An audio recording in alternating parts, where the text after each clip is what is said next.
드리고 또 우리 경북의 여러 현안이라든지 아니면 민심도 좀 듣고 또 개인적으로는 선배님이시기도 하기 때문에 의정활동을 같이 했었고 그래서 여러 가지 조언도 듣고 가려고 왔습니다.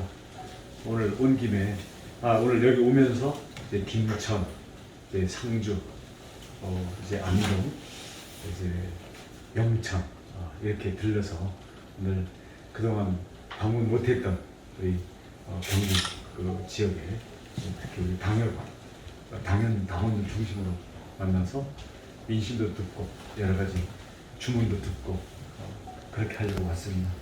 워낙 이동거리가 있다 보니까 시간 맞추기가 빡빡해서 좋습니다. 질문을 좀 드려도 될까요? 그럼요. 네.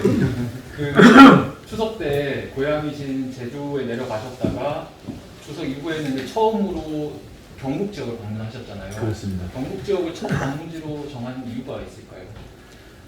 우리 경북이 우리 역사적으로도 우리 보수 정당을 지켜온 보수의 심장이기도 하고요.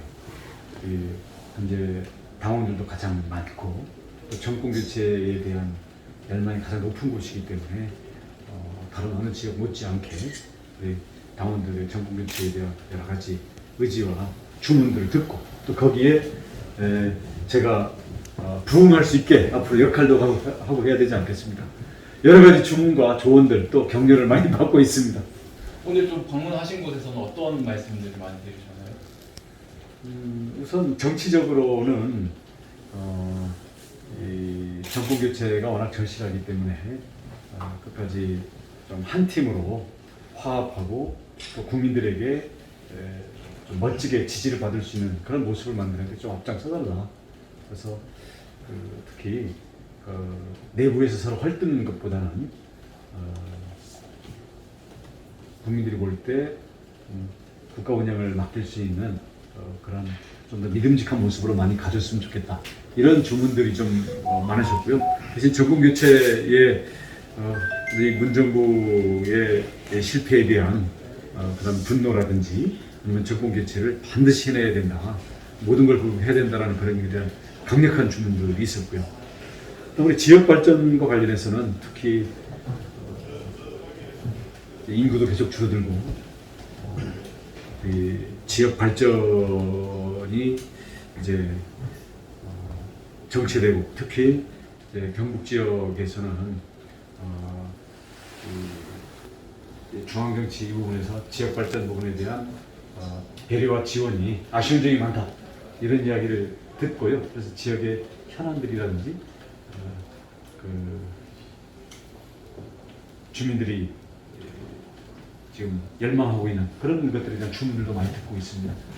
김천, 상주 들으면서 좀 더 생생한 이야기를 듣고 오고 있습니다. 네. 열심히 하고 계신데 하시는 것만큼 지지율이 안 오르고 있는데 나름대로 판단하신 게 있는지 하고 그리고 결선까지 가시면은 그 목표가 어디까지 가실 건지 그 목표가 있으신지 하고. 예, 제주지사직을 2달 전에 던지면서 나름대로 모든 것을 헌신한다는 각오로 와서 열심히 하고 있고요. 지지율이라는 게 원래도 뜻대로 안 되는 거긴 하겠습니다만은 그 중간에 당내 정치 상황들, 그래서 이준석 대표의 갈등이라든지 이런 것들이 있으면서 정치적 영향이 좀 있지 않았나 싶고 또 워낙 이 1위 주자를 둘러싼 그 당원들의 쏠림 현상이 이제 강하다 보니까 아직은 상대적으로 후보들 간의 실제 경험이라든지 비전들에 대한 충분한 그 관심들이 아직 주어지지 못하는 이런 점들이 있는 것 같은데요.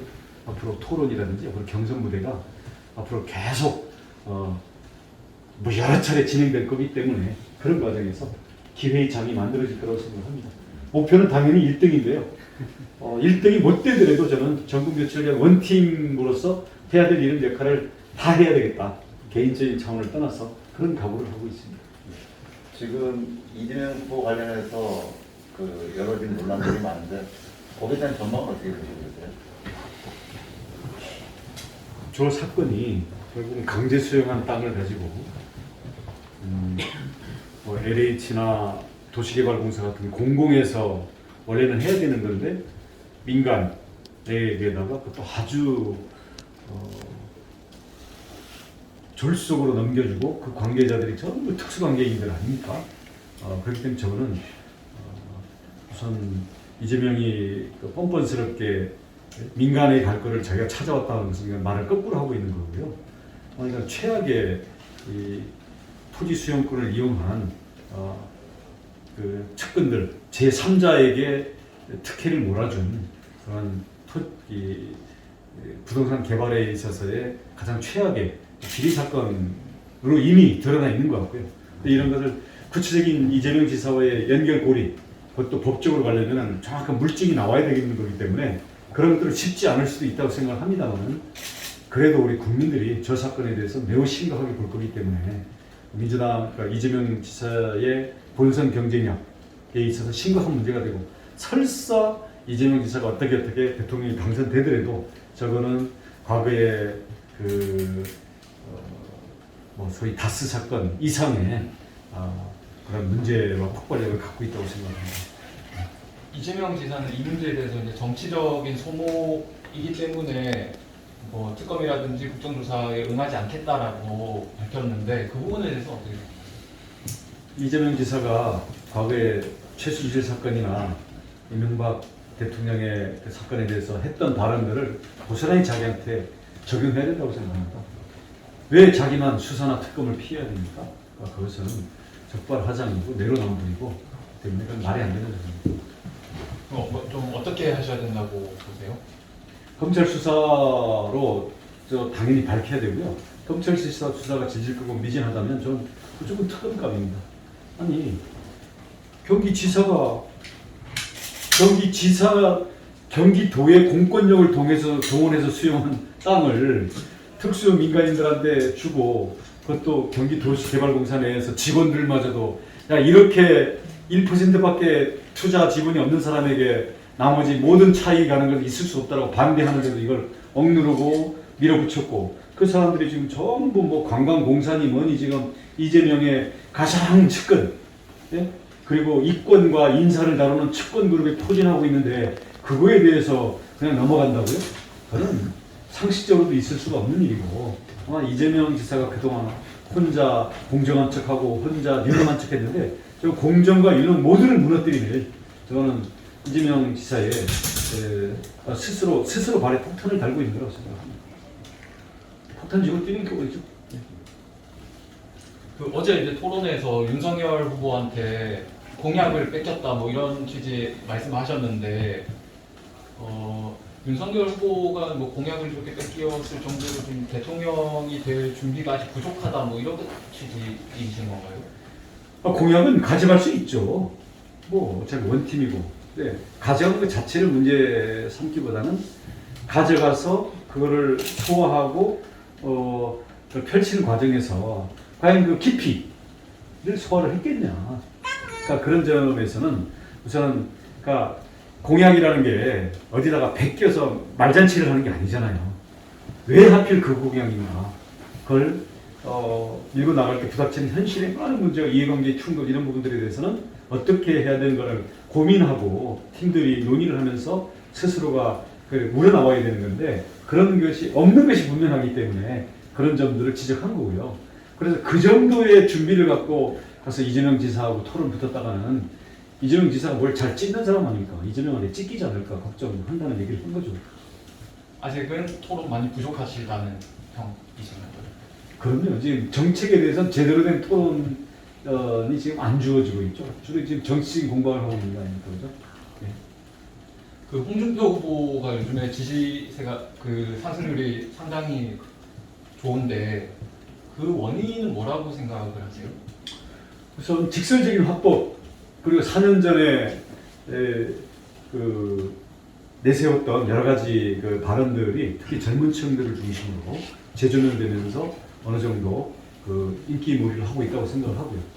또 한편에서는 이제 그 민주당 지지자들이 압도적으로 이제 홍준표를 밀고 있기 때문에 꼭 역선택이라기보다는 여론조사를 민주당 지지자들한테 지금 묻고 있는 거기 때문에 민주당 지지층의 어떤 이 전략적인 이 선택 이런 부분들도 반영돼 있다고 생각합니다. 뭐가 더 크시다고 보시는 거예요? 뭐 제가 분석가가 아닌데 그걸 제가 뭘 알 수는 없죠. 그래도 이제 뭐 홍준표 후보가 젊은 층을 잘 공략했기 때문에 얻어서 지지율이 높아졌다고 볼 수도 있고 아니면 민주당의 역선택에 영향이 있다고 볼 수 있는데 그 비율이 한 어디가 더 높다고 보세요? 그러니까 민주당 후보들과 섞어놓고 지지율을 몰았을 때와 민주당 후보들을 빼고 지지율을 몰았을 때 그 차이만큼 민주당 지지층의 지지 아니겠습니까? 그게 제법 된다고 생각합니다. 역선택에 영향이 제법 있다. 저는 뭐 그걸 굳이 역선택이라고 하지는 않습니다. 역선택. 왜냐하면 역선택이라는 거는 일부러 뭐 약한 후보를 찍는다 이건데 만약에 꼴뚜 후보를 찍는다 그러면 역선택이겠지만 아니 민주당 후보들이 실제로 윤석열이 싫고 홍준표가 좋다는데 그러니까 민주당 지지층의 선택이 많다는 건 현실인 것 같고요. 그걸 역선택이다 아니다 이거는 어떤 판단의 문제이기 때문에 역선택이라는 용어는 상당히 이건 당사자들이나 뭘 찍은 사람들이 했을 때 문제가 있는 거고요. 저는 팩트만 봤을 때는 그 부분이 상당히 되는 거 아니냐. 그 차이가 많이 나지 않습니까? 다른 분들도 한번 물어보세요. 그래서 후보님 경북 지역에서 정권 교체에 대한 열망이 높은데 후보님만의 어떤 특장점이 PCR하실 때 좀 있으시면 다른 후보에 비해서 나만의 어떤 장점이랄까 내가 대선에서 이루어졌던 것도 좀 궁금한 거거든요. 우선 저는 본선에 붙여놓으면요,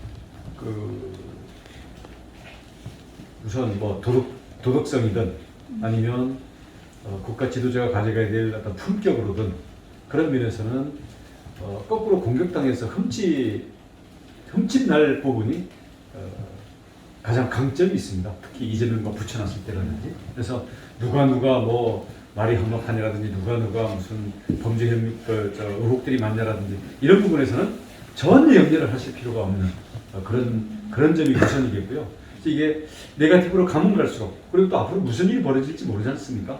그리고 설사 이건 집권을 하더라도 그런 약점과 그런 위험성을 갖고 있는 상태로 간다면 나라가 어떻게 되겠습니까?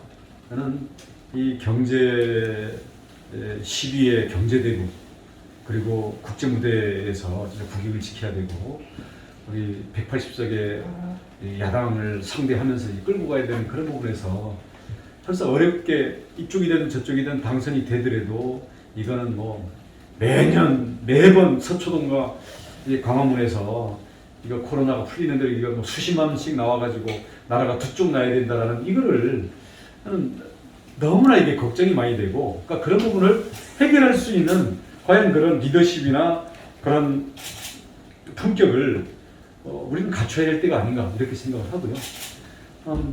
국회의원 3선, 도지사 2번 이렇게 오면서 서로 다른 세력과도 정치적으로 묶어나갈 수 있는 정치력과 우리 이제 앞으로 뭐 4차 산업혁명 시대에 에너지가 되든 디지털이 되든 아니면 바이오가 되든 우리 미래의 먹거리를 만들 수 있는 그런 국가의 발전적인 일들을 해가지고 예를 들어서 경북 지역에도 그런 먹거리들 와서 지역에 많이 좀 뿌려야 되지 않겠습니까?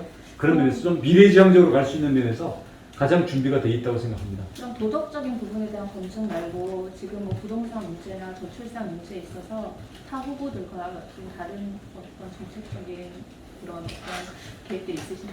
예, 저는 그 부동산하고 저출산 문제에 대해서 이미 여러 차례 공약들을 이미 발표했고 전문가들은 가장 현실성 있고 훌륭하다는 평가를 받고 있는데 아직 그런 것들이 부각들이 좀 안 되고 있습니다. 그리고 내면 벗겨버리고 이런 게 있는데 어쨌거나 저는 부동산은 공급은 충분히 하면서 특히 우리 젊은층 무주택자들에게는 국가가 절반을 지분 투자를 해줘야 된다고 보고 있습니다. 지어서 반값에 준다라든가 아니면 전부 융자를 받아서 하라는 현실성이 떨어지고 대통령 임기 내에 하지도 못해요. 그래서 가장 현실성 있는 내 집 마련 공약과 함께 주택 전체를 공급을 늘릴 수 있는 현실적인 그런 정책들을 내놓고 있고요. 저출산과 관련해 가지고는 바로 애를 낳아라 이렇게 할 수 있는 건 아니고 보육하고 교육은 아니 국가 책임으로 가야 되고요. 다음 우리 지금 어차피 맞벌이 시대로 갔기 때문에 이 점에 대해서는 이 아이들을 낳았을 때는 아이들에 대한 육아 휴직에 대한 이 소득을 보장해주는 있잖아요. 생활비를 보장해주는 부모 보험 그리고 부모 급여 이 부분들을 이제 도입해야 그래서 애를 낳았을 때 애를 키우는 부담 그리고 애를 직접적으로 키우는 그 기간 동안에 생활비 수입이 없는 맞벌이의 문제 이 문제부터 해결을 해줘야 지금의 출산율을 지금보다 떨어지는 걸 좀 막을 수 있다라고 생각해서 그 부분도 이미 공약으로 제시를 했습니다. 지금 두 가지 질문 드리고 싶은데요. 하나는 진보는 인권이고 보수는 인권이 약하다라는 이야기가 많이 있고요. 인권, 예. 젊은 사람들이 이제 진보 쪽 선택한 이유 중에 하나이기도 한데 실질적으로 경북 같은 경우도 이제 고등학생이 코로나 이제 진단을 받지 못해서 병원에 이제 제대로 진단을 못 받아서 죽음으로써 그 아버지 부모들이 계속 지금 시위를 하고 있는데 그것도 사실은 그 아버지가 보수 쪽에 찾아갔는데 또 못 주겠다라고 해서 이제 진보 쪽으로 다시 돌아선 것도 있거든요. 그 아버지 이야기로 하면 나는 뼛속까지 보수였다라는 얘기가 있는데 그런 진보에서 주장하고 있는 그 인권에 대해서 특별한 대책이 있는지 그런 질문 한 가지와 두 번째는 이제 교육에 대한 부분인데 지금 그것도 역시 진보에서는 지금 벌써 대학교 무상 교육까지 지금 토론을 하고 그 이슈를 만들어가고 있는 상황인데 그런 부분에 대해서 어떤 대안이 있으신지 두 가지. 인권은 보수 진보를 벗어난 보편적인 거라고 생각을 합니다. 그러니까 물론 들어가다 보면 좀 특수한 분야들, 뭐 동성이라든지 이런 부분에서는 좀 견해 차이가 있을 수 있는 부분이 있는데 왜냐면 우리가 이미 우리는 민주사회고 인권사회고 보수 진보를 떠난 공통 부분이 많거든요. 이런 점에 대해서 굳이 안 가리고 해야 된다고 생각을 하고요. 아까 그 말씀하신 그런 부분들에서 인권에 대한 것이 그냥 말로만이 아니라 얼마나 실천을 하고 얼마나 이것을 실제 평소의 행정이나 우리의 그 정치 활동 속에 이걸 담아내느냐 이런 문제겠죠. 그래서 진정성 있는 실천을 당연히 해야 된다고 생각합니다. 저는 인권에서 밀릴 이유가 뭐가 있습니까? 북한이 오히려 인권에서 공격을 받았고 중국이 공격을 받고 사회주의가 인권에 공격을 받는 거지 왜 우리 민주주의가 인권에서 뒤처져야 되는 이유가 없다고 생각을 하고요. 교육 문제는 어차피 지금 보육부터 고등학교 의무교육까지는 국가 부담을 더 늘려서 그러니까 아이들 교육비나 아이들 키우는 것 때문에 부모가 이게 뭐 몇 억이 들어가는 게 못하겠다 이 부분을 부담을 줄여주는 건 당연하다고 생각하고 그다음 대학에서 그다음 취업까지 연결시키는 게 요즘 제일 골치지 않습니까? 그래서 저는 지금 이 반값 등록금을 해봐야 대학생들만 혜택을 받거든요. 그러니까 이걸 대학에다 판정하지 말고 청년들 모두에게 10년 동안 2천만 원을 쓸 수 있는 교육 카드를 주자. 그러니까 등록금으로 쓸 사람은 쓰고 직업훈련으로 쓸 사람 쓰고 창업준비에다 쓸 사람 쓰고 대신 여기에 대해서 지금은 꼭 대학 가야만 취업하고 대학 가야만 뭘 배울 수 있는 게 아니거든요. 앞으로 대학도 많이 바꿔가지고 실제로 취업이나 살아가는데 자기가 그 앞길을 헤쳐나가는 데 도움이 되는 이런 국가 지원 프로그램들을 지금보다 훨씬 강화를 해가지고 여기에 대해서 각자가 2천만 원 범위 내에서 교육 목적으로 쓸 수 있게 이렇게 하고 이런 것들 예를 들어서 어떤 지방의 어떤 프로그램하고 연결시켜야 된다든지 아니면 청년들이 중소기업 취업했을 때 어떤 목돈을 마련할 수 있다든지 뭐 내 집 마련을 할 수 있다든지 이런 것들을 좀 연결시키면서 지금 실컷 그 교육시킨 거랑 취업하는 거랑 결혼하는 거랑 연결이 안 되기 때문에 이게 인구도 줄어들고 하고 보면 연결을 시키자. 그래서 저는 청년 교육 카드 그리고 이거에 연결되는 국가의 이 교육 훈련 프로그램을 청년들 상대로 좀 질 높게 그리고 현실의 일자리로 연결되게끔 하는 이 부분을 국가가 훨씬 강화해야 된다. 이 부분도 공약으로 이미 발표를 했습니다. 예.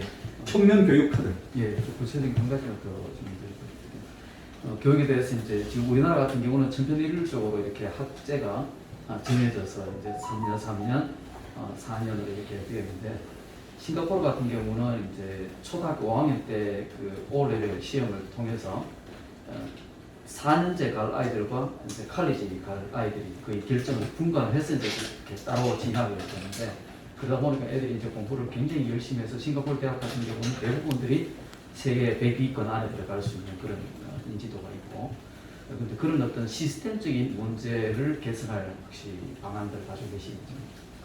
네, 저희도 뭐 학제 개편까지도 우리 내부에서 연구를 많이 했는데 이걸 당장 공약으로 내기에는 그 여러 가지 여건들이 좀 안 따르는 것 같고, 근데 지금 당장은 이 지방대가 이제 죽어가는 문제부터 대학 실컷 다녀봐야 이건 취업하러 연결이 안 되고 막상 기업에서는 쓸 인물이 없고 이런 문제들이 좀 많지 않습니까? 그래서 저는 이 초등학교나 중학교나 이런 데에서는 앞으로 학교에서 그냥 그 이렇게 틀에 짜놓은 이 교육을 맞춰야만 그 다음으로 넘어가는 걸 조금 많이 좀 풀어놓을 필요가 있다.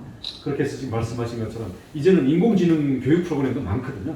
그래서 어느 정도 이게 체크가 되면 바로바로 그 자기가 좀 더 깊이 들어갈 수 있는 걸로 뭐 이게 좀 심화 교육을 받아서 취업 준비라든가 자기가 독립할 수 있는 내지는 우리 국가 인재를 키울 수 있는 부분들을 지금 꼭 그 판에 박아놓은 학교가 아니라 좀 다양하게 개인 맞춤형으로 많이 뺄 필요가 있겠고요. 그다음 막상 대학으로 들어갔다든지 고등학교로 갔던 이럴 경우에는 좀 기업과 직접 연결되고 아니면 기술 개발과 직접 연결되거나 아니면 사회의 어떤 창업과 직접 연결된 어떤 기업 대학, 이게 미국이나 이런 데 다 이런 식으로 지금 돌파를 하고 있거든요. 실컷 가서 강의 듣고 이제 코로나에 수업도 못 받고 하다가 막상 졸업하면 졸업장만 있지 그 다음 기술학원 또 받아야 되는 이런 것들이 아니라 실제로 사회에서 쓰일 수 있는 것, 이건 대학이랑 연결해도 되고 우리 국책 연구 사업들하고 연결해도 되고 나름대로 좀 이 미래에 전망이 있는, 예를 들어서 자영업 쪽이다 그러면 백종원 같은 사람들하고 연결된 이런 그 고급 교육 프로그램 이런 것들을 좀 많이 만들고 이런 걸 아까 말씀드린 교육 카드 같은 걸로 그런 부분들을 이수할 수 있게 해주고 해서 실제로 그 이제는 기술이 워낙 빨리 바뀌고 사회는 워낙 빨리 바뀌니까 대학에서 가르쳐 봐야 내지는 이거 실컷 그 부모들이 사교육 시켜봐야 그거 가지고 몇 년이나 써먹을지 알 수 없는 이런 거거든요. 그래서 이런 거를 국가, 그리고 그다음 이 학교, 그다음 우리 기업, 그다음 우리 좀 기술 전문 국책 연구기관들 이런 것들이 좀 연결되고 이런 것들이 지방 자치체들이랑 연결돼 가지고 지방 자치 같은 경우는 거기 특성 있는 미래에 전망 있는 그런 먹거리 산업들 같은 경우를 어느 정도 좀 이 계획을 짜면 이런 거에다 좀 집중적으로 몰아주는 그런 식으로 해가지고 교육하고 미래 산업하고 지금보다 훨씬 연결을 많이 시켜줘야 우리 아이들에게 미래에 대한 이 먹고 살 거리가 열리지 않나. 그래서 이 대통령과 정부가 이런 쪽에다 집중을 해줘야 된다고 생각을 해요. 정치도 사실 그런 거 지금은 저 가능성을 현실로 만들어내는 게 이제 정치 아니겠습니까? 그래서 그런 역할들을 더 할 수 있는 그런 미래를 만드는 그런 정치를 했으면 좋겠습니다. 저는 그런 쪽으로 초점을 맞춰서 준비를 하고 있습니다. 감사합니다. 제가 말씀드리겠습니다. 강북의 농업에 대한 계획은 혹시 가지고 계시고 있으면 말씀해 주십시오. 제가 제주도 지사 지금 7년 넘었잖아요. 그래서 농업은 옛날식으로 그냥 이 밭농사, 논농사 하던 이런 개념으로 생각하면 안 되고요. 그거는 이미 이 노동력 값이건 안 되지 않습니까? 저런 사람이 하려고도 안 하고. 그래서 앞으로 가치가 높은 그런 미래형 농업을 해야 되는데 결국 이것은 생명산업과 먹거리 산업으로 연결되지 않겠습니까? 예, 그런 점에서는 우리 예를 들어서 우리 경북 같은 경우에도 지금 예를 들어서는 나름대로 알짜 농업들을 하는 이런 부분이 있는데 이게 우리 젊은 세대들도 이해할 수 있는 이게 되려면 우리 먹거리라는 건 워낙 중요하기 때문에 이 부분 농업을 포기하는 정책은 안 된다고 생각을 하고요. 대신에 무슨 이 외국에서 이 수입해오는 이런 거 외에 우리가 앞으로 고급화되고 부가가치가 높을 수 있는 이런 부분들에 대해서는 저는 앞으로 개발을 많이 해야 된다고 생각하거든요. 그런 면에서는 스마트 팜이라든지 지역에 특화된 어떤 고당도 내지는 고품질 농업이라든지 아니면 앞으로 해외 시장을 연기한 이런 부분들이 앞으로 또 가다 보면 바이오 산업, 저는 화장품 산업이니 기능성, 바이오와 연결된 이런 것들도 많이 있을 수가 있거든요. 그러니까 그런 점들에 대해서는 어찌 보면 이 농업 분야도 미래의 혁신 기술하고 현재 우리가 지켜온 기존의 농업 기반들을 나중에 이게 다 지금은 포기 정책 비슷하게 가다 보니까 너무나 이제 어려운 상황인데 이걸 더 늦기 전에 이걸 연계를 시켜줘야 된다고 생각하고 있습니다. 농업 같은 경우에 ICT 4차 산업하고 연계를 하면 많은 생산량과 인건비 부담 뭐 여러 가지가 생길 수 있습니다. 근데 지금 현재 농민들이 그 지원을 받으려고 그러면 예전에는 뭐 어떤 특정 농사를 5년 짓는 조건으로 뭐 하우스, 비가림 시설을 해줬으면 요즘은 자기 부담은 50%를 해야 돼요. 그러면 뭐 하우스 한 동 짓는데 5천만 원씩 들면 2,500만 원, 3천만 원 또 빚내야 되는 거예요. 그리고 빚을 더하게 되면 결국에는 한두해 농사를 잘못 짓버리면 완전히 그냥 망하는 길로 가더라고요. 이제 거기에 대한 대비책 거든요. 우리 제주도 같은 경우는 우리 제주도는 감귤하고 밭작물이 많거든요. 그래서 저희는 가격 안정제도 도입을 하고 있고요. 그럼 그 태풍 불었을 때 망하는 것 때문에 저희는 농작물 재해보험을 대대적으로 들어가지고 좀 많이 좀 좋아졌습니다.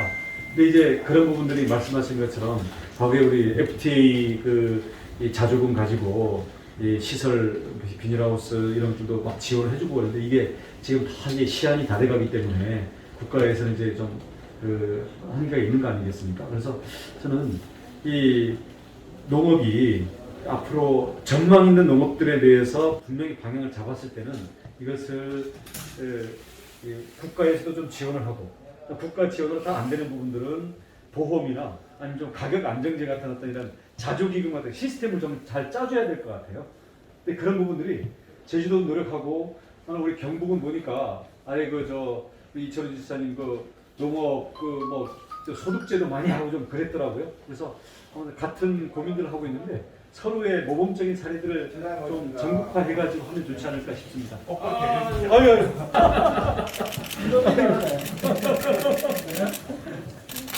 말씀 이제 말씀 주세요.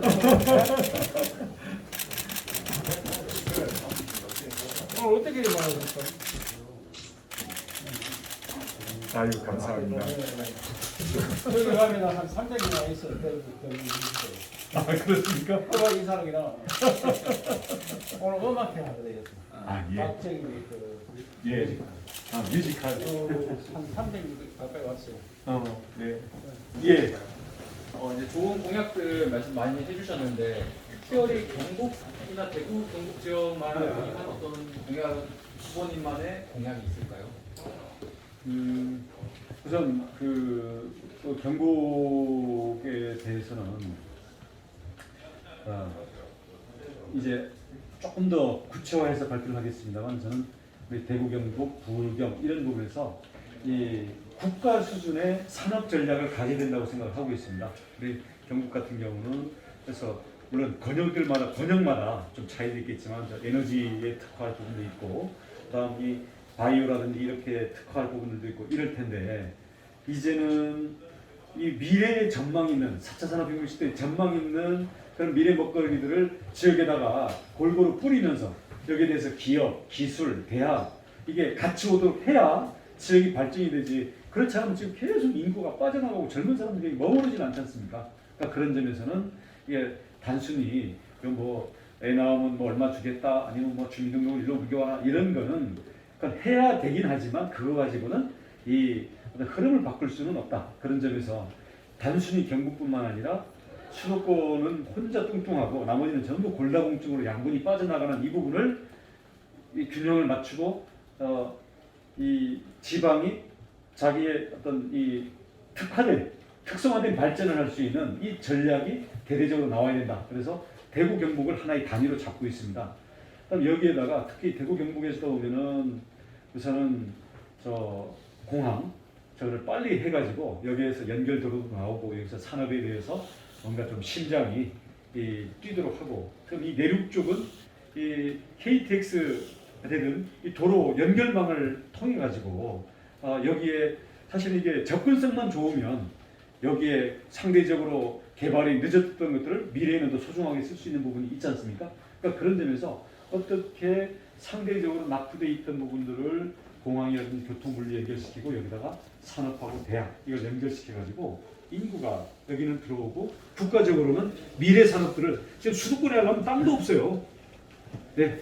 대신 수도권이 아니면 인력을 구하지 못하고 접근성이 나쁘고 그렇기 때문에 전부 수도권으로 몰린단 말이죠. 이런 것들을 저는 지금 뭐 혁신도시라 해가지고 공공기관 건물만 갖다 놓는 이런 식이 아니라 실제 산업과 그에 따른 기술, 교육기관, 기술, 그 다음 두뇌 기관을 가져와야 되고요. 그런 부분에서는 우리 대구 경북 내에서도 여기 워낙 이 산업화의 심장이고 했었기 때문에 그런 부분에서는 새로운 단계의 앞으로 성장 전략을 짜야 된다고 생각합니다.